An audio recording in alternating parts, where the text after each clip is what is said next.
እንግዲህ ሀገረ ካኦፒ ሀገር እንዳይፈርስ መወሰድ ስላለባቸው እርምጃዎች ለምሳሌ ግንቦት ማኒፌስቶን መግለጽ ይቻላል። ከዛ በኋላም ደግሞ እርምጃዎቹ ሳይወሰዱ ቀርቶ ቢፈርስ የጃይካ ቃል ኪዳንን መጥቀስ እንችላለን። እንደገና ለመገንባት መደረግ ስላለባቸው ድርጊቶች በሚገባ ያሰብክበት መሆኑን የሚያሳይ መጽሐፍ ነው። በመቅድምህ የምትገልጸው አለ ሰላማዊ ህዝባዊ እምቢተኝነትን በበቂ ዝግጅት አቀጣጥሎ እንዴት በአጭር ጊዜ ለአሸናፊነት መብቃት እንደሚቻልና ለዘላቂ ውጤት የሚያበቃ የሽግግር ሂደት እንዴት ማካሄድ እንደሚቻል ግልጽ አቅጣጫ ለመጠቆም ታስቦ የተጻፈ የትግል ሰነድ ነው ብለሃልና እንግዲህ ወደ ዝርዝር ነጥቦቹ ስንገባ የሚያወያዩ የሚያከራከሩ ጉዳዮች መኖራቸው እንደተጠበቀ ሆኖ ጠቅላላ ሐሳቡ ግን ያስማማኛል። ከማያስማማኝ ነገር ልጀምር ብዬ ነው።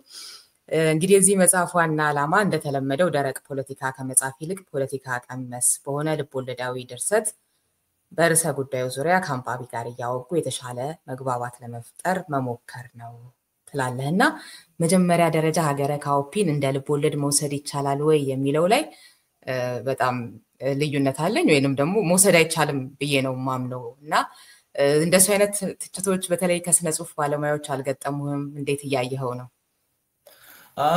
አመሰግናለሁ ሪዮት። ያው ምልሽ ጥሩ ነው መድረኩን መጀመሪያ ማዘጋጀትሽ በጣም ከልብ ነው የማመሰግነው።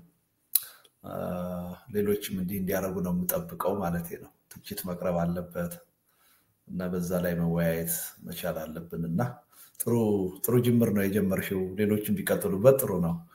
አለ እሱ አይነት እይታ አለ ግን እኔ ሁለቱንም ነገሮች ግንዛቤ ውስጥ እንዲገቡ ነው የምፈልገው። አንደኛ እንዲሁ ዝም ብሎ ተነጥሎ በልብ ወለድ ጉዳይ ላይ ብቻ አተኩሮ የተጻፈ መጽሐፍ እንዳልሆነ ይዘቱም ግልጽ ነው። እኔም ያን ነገር ያደረኩት ሆን ብዬ እንደሆነ እየገለጽኩ ነው። አሁን መግቢያ ላይ እንዳነበብሽው ይሄ ጉዳይ ከኢትዮጵያ ሪያሊቲ ጋር ከኢትዮጵያ ነባራዊ ሁኔታ ጋር ተገናዝቦ ነው የተጻፈው እና በተለየ መንገድ የኢትዮጵያን ሪያሊቲ ለማሳየት ነው የተሞከረው። ይሄ በአጋጣሚ የሆነ ሳይሆን ሆን ተብሎ የተደረገ ነው የሚል አስቀድሜ የገለጽኩት ነገር ነው። ፖለቲካ መሆኑ ሳይሆን ፖለቲካውን ያው ልቦለድ ስንል የልቦለድ ለምሳሌ የዳበረው ገጸ ባህሪ ሊሆን ይችላል። ልቦለድ የሚጠበቅበት የሆነ የውበትም ደረጃ አለ አይደለ? ደረቅ ፖለቲካ ከመሆን አልፎ አንተም እንዳልከው ማለት ነው የታሪኩ ጉዳይ ላይ እንዲህ ስንመጣ የልቦለድ አላባውያንን ከማሟላት አንፃር ነው ማለት ፖለቲካን መኖር ይሄ እንግዲህ የሚፈጥረው የራሱ ሊሚቴሽን ይኖራል። ምክንያቱም ዓላማ አለው። ስነ ጽሁፋዊ ጥማትን ለማርካት ተብሎ ብቻ የተጻፈ አይደለም። በዋናነት ከፖለቲካ ጋር ተያይዞ ፖለቲካ ቀመሱ ነው የተጻፈ ነው።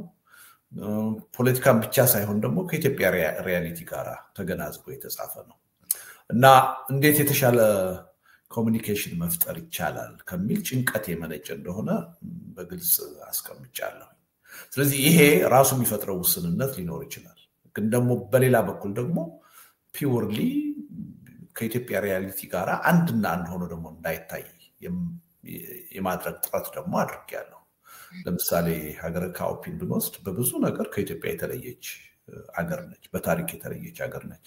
በተፈጥሮ ሀብት የተለየች ሀገር ነች። በህዝቡ ባህሪና ማንነትም የተለየች ሀገር ነች። ለምሳሌ ኢትዮጵያ በቀይ ግዛት ያልተገዛች ሀገር ነች። ሀገረ ካኦፒ በቀይ ግዛት የተገዛች ሀገርና ከሁለተኛው ዓለም ጦርነት በኋላ ነፃ የወጣች ነች። ከኢትዮጵያ በተለየ ሁኔታ የተፈጥሮ ሀብቷ በጣም በከፍተኛ ደረጃ ሰፊ የሚባል ነው። የነበረችበትም ሁኔታ በጣም ዜጎቿ ተቀማጥለው የሚኖሩባት ሀብታም ሀገር ነው የነበረችው። ለዜጎቿ ቀለም የምትሰፍር ሀገር ነው የነበረችው። የህዝቡን ባህሪ ካየን ደግሞ የጦርነት ባህል የሌለው እንኳንስ ጦርነትና ኃይለ ቃል የመለዋወጥ ባህል የሌለው ህዝብ ነው እና አንድና አንድ ነው ብሎ መውሰድ አይቻልም። በዛ ውስጥ ያሉትን ካራክተሮች ካየን ከአንድ ካራክተር ጋር ሙሉ በሙሉ አያይዘን ኢትዮጵያ ውስጥ ልናያቸው አንችልም። እና ምንድነው እንደውም ለማድረግ የሞከርኩት ስሞቹ በአጠቃላይ ከኢትዮጵያ ጋር ምንም ግንኙነት የላቸውም። ሀገረ ካኦፒ ራሷ የት ኮንቲነንት እንዳለች እንኳን አይታወቅም። እዛ ውስጥ ያሉት ክስተቶቹ ራሱ ከኢትዮጵያ ጋር አንድና አንድ አይደሉም። ስለዚህ በተቻለ መጠን ለምሳሌ ኢትዮጵያን ማያውቅ ወይም ደግሞ ስለ ኢትዮጵያ ፖለቲካ ምንም ግንዛቤ የሌለው ሰው ሀገረ ካዋፒን በራሱ ቢያነበው ትርጉም ይሰጠዋል። አንድ በአግባቡ ያልተያዘ ሀገርና ህዝብ ወይም ፖለቲካ ሄዶ ምን አይነት አደጋ ሊገጥመው እንደሚችል አስተማሪ የሆኑ ሁነቶች እዛ ላይ ተካተዋል የሚል እምነት አለ።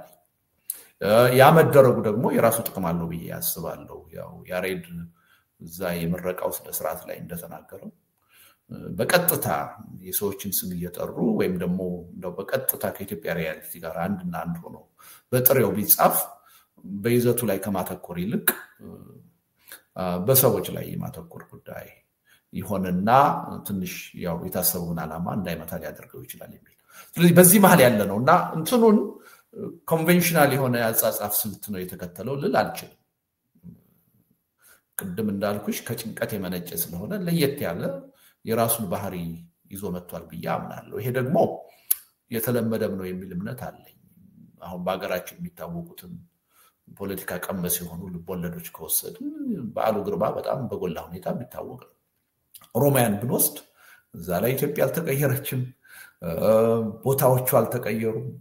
እንኳን ቦታዎቹ የነበሩት የፖለቲካ ክስተቶች ለምሳሌ የቀይ ኮከብ ዘመቻ እንዳለ ነው የተጠቀሰው እና በዓሉ ግርማ ሲፈልግ አንዳንዶቹን ካራክተሮች ልቦለድ ያደርጋቸዋል፣ በእውኑ በገሃዱ ዓለም የሌሉ ያደርጋቸዋል። አንዳንዶቹም ደግሞ ያሉትን በስም ጠቅሶ ያቀርባቸዋል። ለምሳሌ ጓድ ሊቀመንበር መንግስቱን በስማቸው ጠቅሶ ያቀርበዋል እና የራሱን ስልት ነው።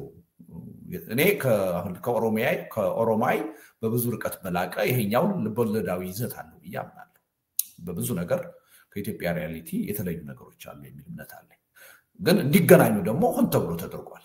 ምክንያቱም የጸሐፊው ዓላማ አሁን ኢትዮጵያውያን ካለንበት ሁኔታ የተለየ መስመር ካልተከተል ምን ሊገጥመን እንደሚችል ማሳየት ነው። ከዚህ ደግሞ ልንወጣ የምንችልበት መፍትሄ ምን እንደሆነ መጠቆም ነው። ግን ይሄ ሲደረግ በተለመደው ያጻጻፍ ስልት እንዲሁ ደረቅ ፖለቲካ ከመጻፍ ሁለቱን ነገሮች አቀናጅቶ ወይም ቀይጦ ማቅረብ ቢቻል የተሻለ ተግባቦት ይፈጥራል ከሚል እሳቤ ነው።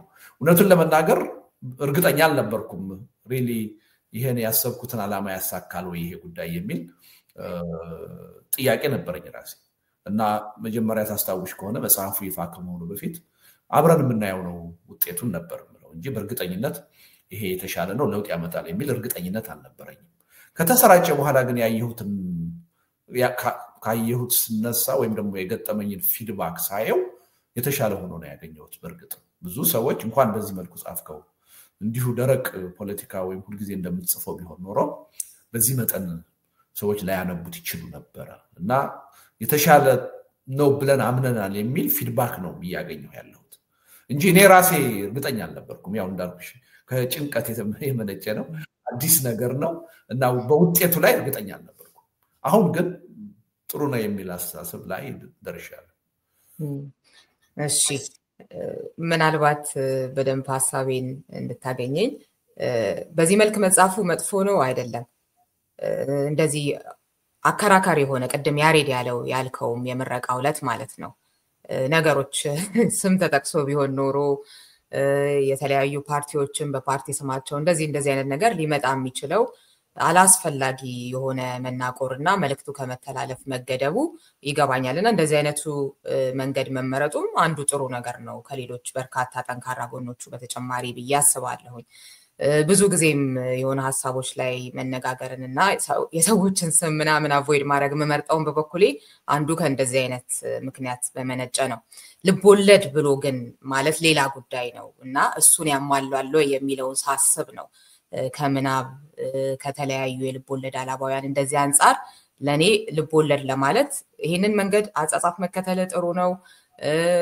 ግን ልቦለድ ተብሎ ለመጠራት ግን ልቦለድ ነው የሚለውን ነገር ግን መቀበሉ ላይ ነው እንጂ ልዩነቴ አጻጻፉ መጥፎ ነው አይደለም። በደንብ በሚገባ አይነት ሁኔታ ሌላም ጊዜ ጎበዝ ጻፊ ነው ይታወቃል፣ ምንም ጥያቄ የለውም። ወደ ሰዎች ሐሳብን ለማሸጋገር በንግግርም ይሁን በጽሁፍም ቆንጆ አድርጋ ነው የምትጠቀመው። ልቦለድ የሚለው ነገር ላይ ግን ምናልባት በአጭር ቀናት መጻፉም ሊሆን ይችላል። ትንሽ ጊዜ ወስዶ ምን ምንድናቸው ልቦለድ ለማድረግ የሚያስፈልጉ የሚሉትን ነገሮች መዘጋጀትም ከጊዜም አንፃር ጉድለት ሊሆን ይችላል። እሱን ግን ማሟላቱን ለምን መሰለ የምፈራው ይሄንን ነገ ሌሎችም ልቦለድ ጻፍን እያሉ ምናምን እንትን ቀይረው ምናምን የሆነ እንዳይበላሽም የምወደው በጣም መስክ ነውና እሱም ስለሚያሰጋኝ ጭምር ነው እንጂ አጻጻፉ ልቦለድ ባይባል አንድ ምሳሌ ልጥቀስልህ። ለምሳሌ የብርሃኑ ድንቄ አለ አይደለ አልቦ ዘመድ እዛ ላይ መቅደሙ ምን ይላሉ? ምንም እንኳ የፈጠራ መልክ ለመስጠት አንዳንድ ገቢሮችን ያልተከተሉ ድራማቲክ ቃላት ቢኖሩበት አልቦ ዘመድ ተብሎ የተሰየመው የዚህ መጽሐፍ አብዛኛው ክፍል እውነተኛ ታሪክ ነው። ግን በታሪክ ውስጥ የተጠቀሱት ሰዎች ግልጽ በሆነ ምክንያት ስማቸው ተለውጧል። እንዲህ እያሉ የሚገልጹት ነገር አለና ያው እንደው ቢያንስ እንደዛ አይነት ነገር ቢባል ልቦለድ ባይባል አይነት ነገር ነው። ለማንኛውም እዚህ ላይ ብዙ አንቆይበትም፣ ግን የሆነ ምላሽ መስጠት የምትፈልገው ነገር ካለ ወደ ያሬድ ከመሄዴ በፊት ይቻላል። ዌል እኔ በምትይው እስማማለሁ። አይ እንደው የልቦለድን መስፈርት ያሟላል ብዬ አልከራከርም። ምክንያቱም ልዩ ባህሪ ያለው ብያለሁ። አሁን ያልሽውንም ነገር አሁን የብርሃኑ ዲንቃ መጽሐፍ ላይ እንደዛ አይነት ነገር መጀመሪያ መጽሐፉም እኔም ሞክሬያለሁ።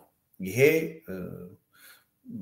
ፖለቲካ ቀመስ ልቦለድ ነው እና የተጻፈውም ደግሞ የስነ ጽሁፍ እንትንን ለማርካት ወይም ለማሟላት ሳይሆን የፖለቲካ አጀንዳ እንዲሆን ነው የተጻፈው ብዬ በግልጽ አስቀምጫለሁ። እና ሪሊ አሁን አንቺ የምትይው ነገር አይ ይሄ በደንብ የልቦለድን መስፈርት ሊያሟላ የሚችል ነው ብዬ ልከራከር አልችልም። ያ ሊሚቴሽን ሊኖርበት እንደሚችል ከባህሪው እረዳለሁ፣ ገነዘባለሁ ማለት ነው። ግን ደግሞ አንድ እምነት አለኝ። ምናልባት ደራሲ ኒሻ ደጋግሞ ሲያነሳው የሰማሽውን እኔ የምጋራው አንድ አስተሳሰብ አለ። እኔ ፍሬምድ በሆነ ጉዳይ ላይ ሁልጊዜ መሄድ አለብን የሚል እምነት የለኝም። የፈጠራ እድላችንን ልናሰፋው እንችላለን እና አንድ ህግና ስርዓት በእንዲህ አይነት ነገር ሁልጊዜ ሊገዛን ይገባል የሚል እምነት የለኝም። የእውነቱን ልንገርሽ አሁን ይሄን ነገር ለመጻፍ ሳስብ ልቦለድ ማለት ምንድነው ምንድነው የሚያሟላው ብዬ መጨነቅም አልፈለኩም። እኔ በታየኝ መንገድ ነው ብለህ አታስብም? እሱ ነገር ልክ ነው ብለህ ታስባለህ ወይ?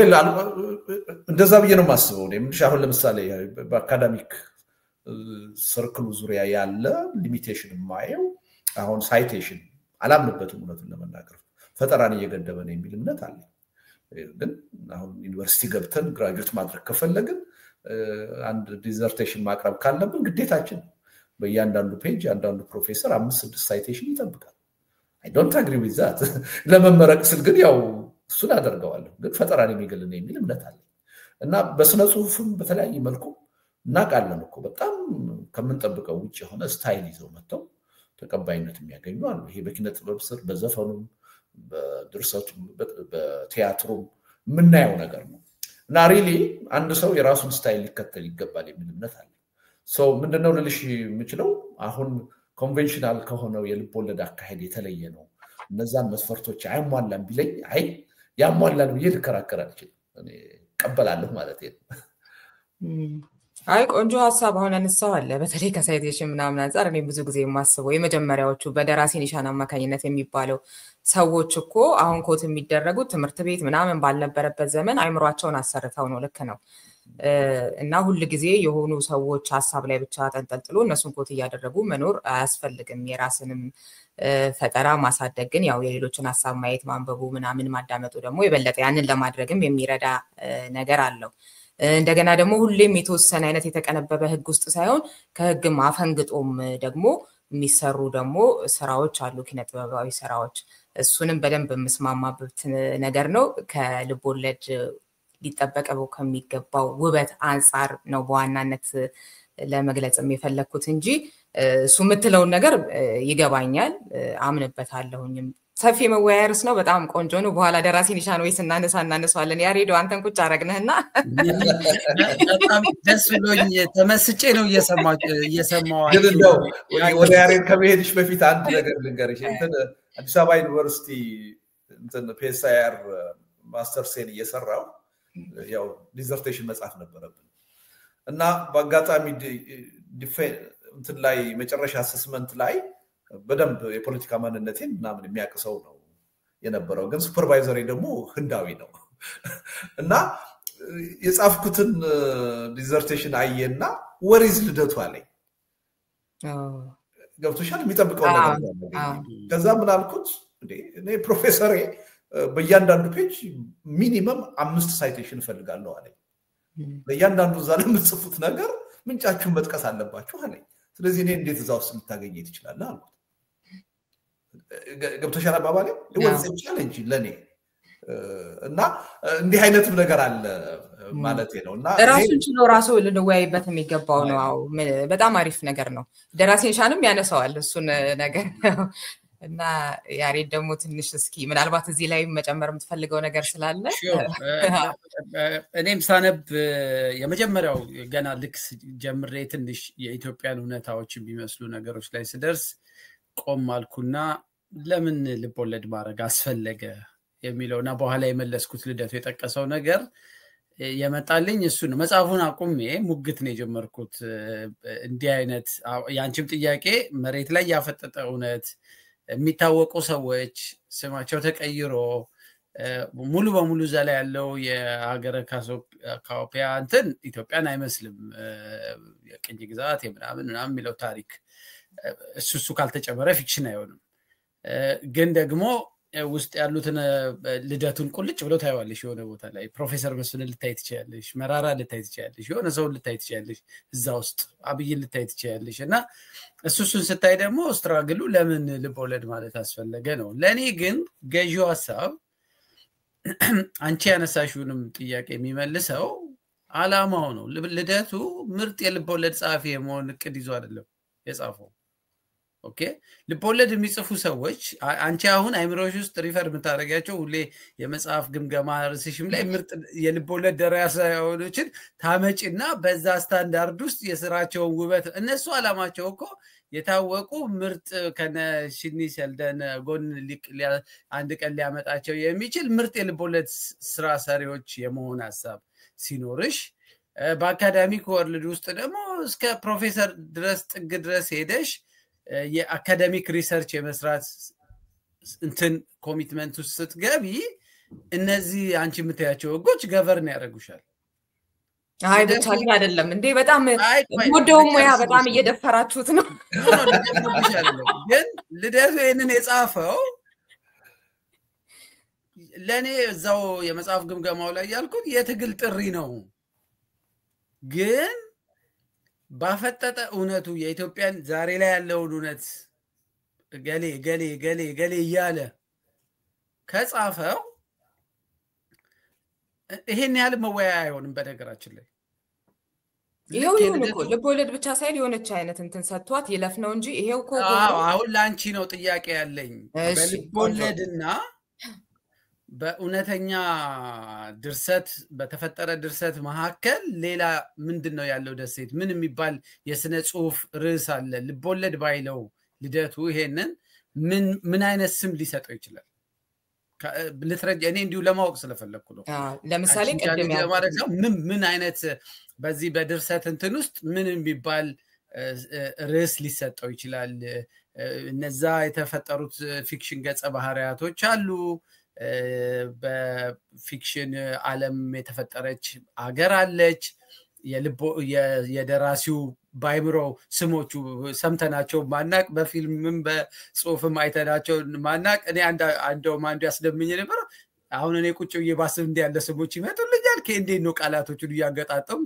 ምናምን ይያልኩ እና እነዚህን አይነት የልቦለድ ነገር ያለበት ግን ደግሞ ከነባሪያው እውነታ ጋር በጣም አታችድ የሆነን ስራ በምን ቃል ሌላ መገለጫ ካለው አይ ቲንክ በዛ ስሜት ጠርተነው ልንሄድ እንችላለን ልልሽ እሱ መገለጫ ስለሌለው ልቦለድ ነው ይባላል አይባልም መጀመሪያ ማለት ነው የሆነ ነገር ለልደቱ ልቦለድ ይባላል አይባልም የሚለው አሁን ራሱ የሚያስጨንቀው አይመስለኝም ሳይው ነው ግን ያስጨንቀኛል ማለት መጨነቅም አለብን ማለት እንደ ሙያ ውስጥ ማለት ነው አንድ ነገር የሆነ ስታንዳርድ አለ ከስታንዳርድ ማፈንገጥ አለ ምናምን አይደለ ግን መጀመሪያ ደረጃ መሆን ያለባቸው ነገሮች አሉ እነሱን አድርገ ደግሞ ማፈንገጥ ሌላ ጉዳይ ነው አይደለ ግን አያስጨንቀንም ካለ ለምን አያስጨንቀንም ስሙን እስከጠራን ድረስ ያስጨንቀን ይገባል እንደገና ቅድም የጠቀስኩት የብርሃኑ ድንቄ ለዛ ነው አትሊስት እንደዛ አይነት ነገር በመቅደሙ ላይ ቅድም ያነሳው አለ ልደቱ የዘረዘረው ነገር ማለት ነው አይደለ?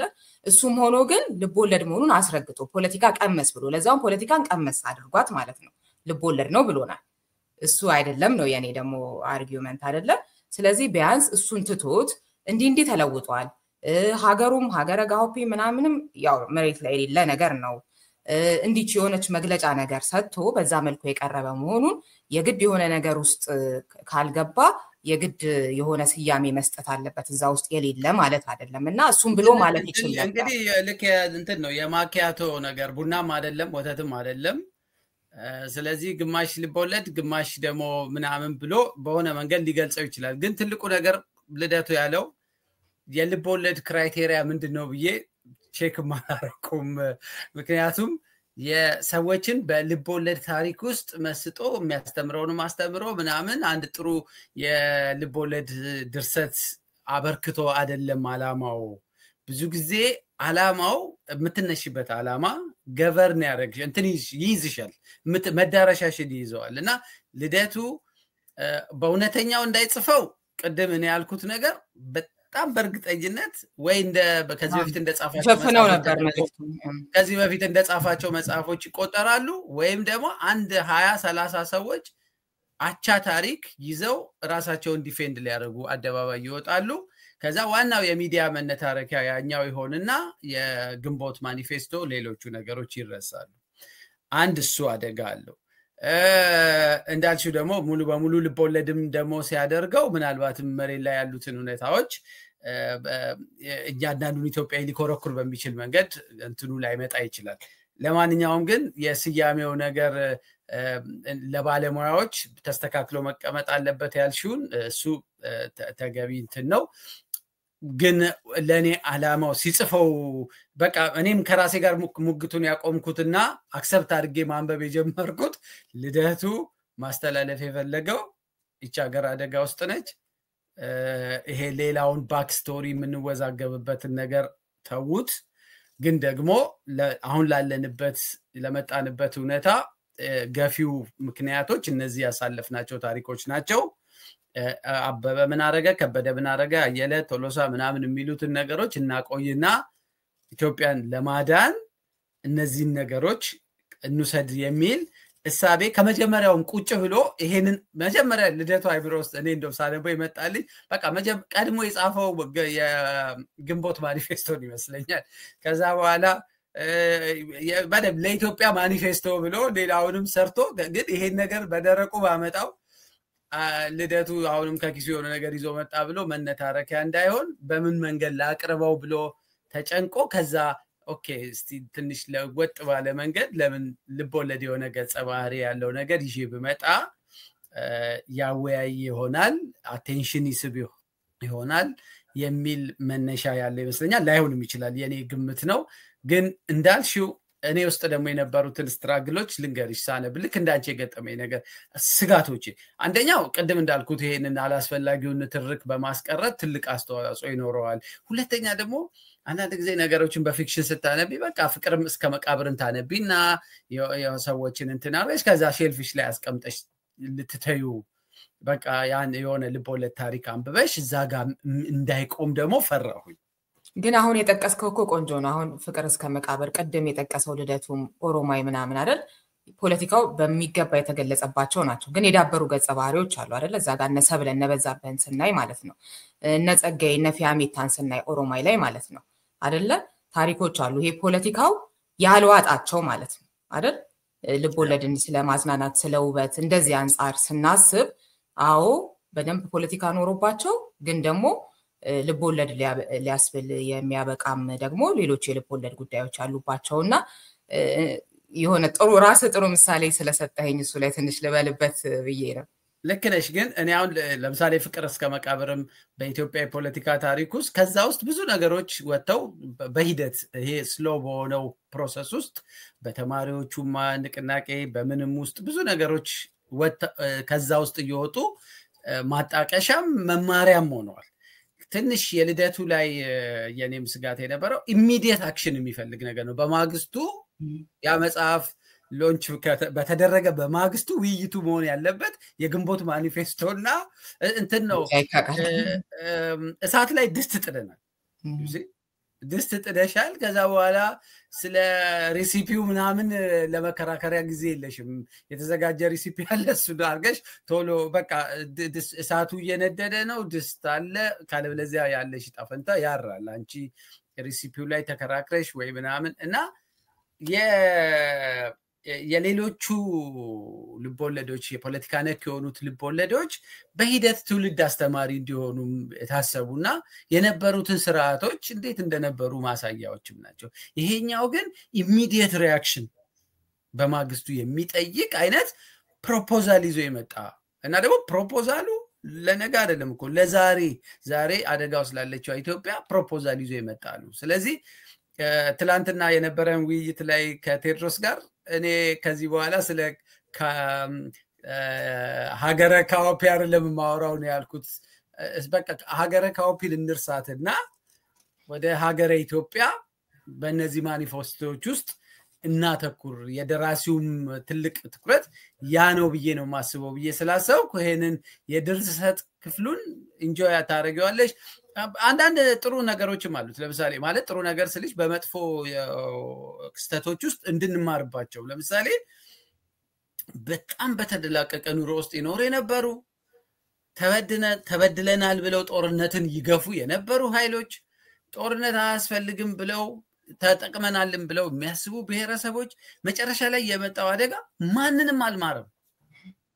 ማንንም ሁሉንም ነው የበላው። ሁሉም የሚሰደደውም ዋና ድርሰቱን ቢጽፈው ሰውዬ ታሪክን ብትመለከቺ በጣም የተመቻቸ ሁኔታ ውስጥ ነበር። እነሱ ቤተሰብ ውስጥ የእናትየዋን ሁኔታ ብታይ ተበድለናል ባይነች። ለውጡ ግን እሷንም ባሏንም ልጆቿንም ሁሉንም ነው የበላው እና በእንዲህ አይነት አደጋ ውስጥ የሚተርፍ የለም እና እዛ ሁኔታ ውስጥ ስላለን ሁላችንም ከመበላታችን በፊት ትኩረቱ ወደ ሀገረ ኢትዮጵያና የቀረቡት ሰነዶች ላይ እንዲሆን የማረግ ዕድል የፈጠረለት ለልደቱ መጽሐፉ በዚህ አግባብ በመቅረቡ ነው ብዬ ነው ማስበው። ሪዮት እሺ፣ አመሰግናለሁ። ያሬድ ምናልባት ልደቱን ለመናገር የፈለክ ይመስላል። አይ ነው አንደኛ አልተሳሳትክም ያሬድ። ቀድሜ የጻፍኩት የግንቦት ማኒፌስቶ አየ ከአንዳንድ ነው ያገኘው ተርተር ያለው። ምክንያቱም ሪዮት ታስታውሽ እንደሆነ የአብሮነት ኢትዮጵያን በመሰረትን ማግስት ስለዚህ ስለ ሰላማዊ ህዝባዊ እምቢተኝነት ቃለ መጠይቅ ስሰጥ በጥቂት ጊዜ ውስጥ በሁለት በሶስት ወር ውስጥ በህዝባዊ እምቢተኝነት ኢትዮጵያ ውስጥ ለውጥ ማምጣት ይቻላል፣ አምባገነን መንግስት የውይይት የድርድር ፖለቲካን እንዲቀበል ማንበርከክ ይቻላል የሚል ሁለት ሶስት ቦታ ላይ ቃለ መጠይቅ ሰጠው እና ሰዎች ይሄን በጣም ስሜታዊ የሆነ የማይቻልን ነገር እንደተናገርኩ አድርገው ትችት ሲያቀርቡ ሰማሁ። ያኔ ነው ይሄን ነገር በዝርዝር መጻፍ አለብኝ፣ እንዴት እንደሚቻል በሁለት ወር በሶስት ወር በዝርዝር መጻፍ አለብኝ ብዬ የወሰንኩት ያኔ ነው። ስወስን መጀመሪያ የጻፍኩት የግንቦት ማኒፌስቶ ነው፣ ለኢትዮጵያ ብዬ ነው የጻፍኩት። ኋላ ላይ ነው ግን አሁን ይሄን ነገር ብጽፈው ባለፉት ከጻፍኳቸው 30 ምናምን ወይም 40 አርቲክሎች ምን የተለየ ያደርገዋል? ሰው በምን መልኩ ነው ሊቀበለው የሚችለው? ሌላ ዘዴ ያለው ወይ ከዚህ በተሻለ አቀራረብ ይሄ ነገር ሊቀርብበት የሚችል ብዬ ነው እዛም ላይ እንደተጠቀስኩት ከጭንቀት የመለጨ ነው ብዬ ያልኩት። እውነቱን ለመናገር መቅደሙ ላይ አንድ አራት ሰዎች አይተውታል ድራፍቱ። አሁን ሪዮት የምትዩን ነገር ቃል በቃል ጽፌው ነበር። ይሄ ስነ ጽሁፍ መስፈርትን የሚያሟላ አይደለም። በዛ ደረጃ የምታገኟቸው ጉድለቶች ቢኖሩ በሁለት ምክንያት የተፈጠሩ ናቸው። አንደኛ ከነበረኛ አጭር ጊዜ አንፃር እንዲዘገይ አልፈለኩም። ምክንያቱም ዋናው በዚህ መጽሐፍ ውስጥ ሊተላለፍ የተፈለገው ጉዳይ የፖለቲካ አጀንዳ ነው። ይሄ ደግሞ ጊዜ የሚያልፍበት ነው። ስለዚህ ከዛ በመነጨ የዳበረ ልቦለድ መጽሐፍ አልቻልኩም። ሁለተኛው ደግሞ ዋናው ጭንቀቴ ከጊዜም ውጪ የፖለቲካ አጀንዳውን ማስተላለፍ ነው። የፖለቲካ መሳሪያ ሆኖ እንዲያገለግል ነው የተጻፈው። ስለዚህ በእነዚህ ምክንያቶች ልቦለዳዊ መስፈርቶችን ሳያሟላ ቢቀር በዚህ ምክንያት የተፈጠረ እንደሆነ ልትረዱልኝ ይገባል ብዬ ጽፌ ነበር እና አንዱ ሰው በጣም ተከራከረኝ፣ ቻሌንጅ አደረገኝ።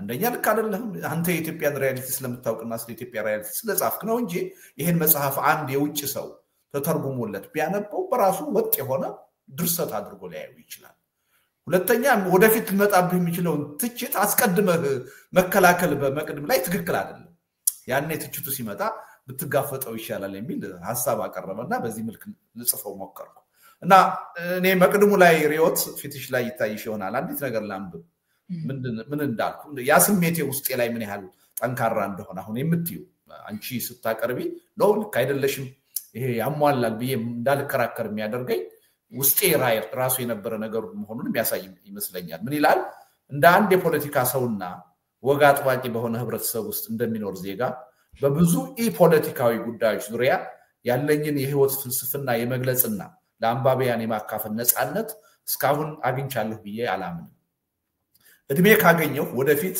ያን አንጻራዊ ነፃነት የሚቸረኝ ከፖለቲካ ጋር ያልተያያዘ አንድ ዳጎስ ያለ ልቦለድ የመጻፍና የማስነበብ እድል እንዲኖረኝ ምኞቴ ነው ዛሬ ላይ ግን ሀገራችንና ህዝባችን የሚገኙበት እጅግ አደገኛ የህልውና ፈተና ያን አይነት ከፖለቲካ ጉዳይ ጋር ያልተያያዘ ድርሰት ለመጻፍ የሚያስችል የህሊና ድሎት አልሰጠኝም ነው ያልኩት እና እንደው አሁን አንቺ በእነዛ መስፈርቶች ልትለኪው የምትችይ መጽሐፍ እንዲኖረኝ ነው የምፈልጋለሁ ለዛ ግን ጊዜ እፈልጋለሁ አትሞስፌር እፈልጋለሁ እና ያን ወደፊት የምመኘው መሆኑን ጽፍ ያለው ማለት ነውና ይሄን እንድጽፍ ያስገደደኝ ያለ ምክንያት አይደለም ያሬድ እንዳለው የኔ ዓላማ አሁን ከስነ ጽሁፍ አንፃር ከድርሰት አንፃር እንደውም አንዱ ፍርሃቴ የነበረው ሰዎች በድርሰት አይን ብቻ እንዳያዩት ይሄን ነገር ይሄ ከኢትዮጵያ ጉዳይ ጋር የተያያዘ በደም ቀጥተኛ የሆነ ግንኙነት ያለውና የፖለቲካ አጀንዳ መሆኑን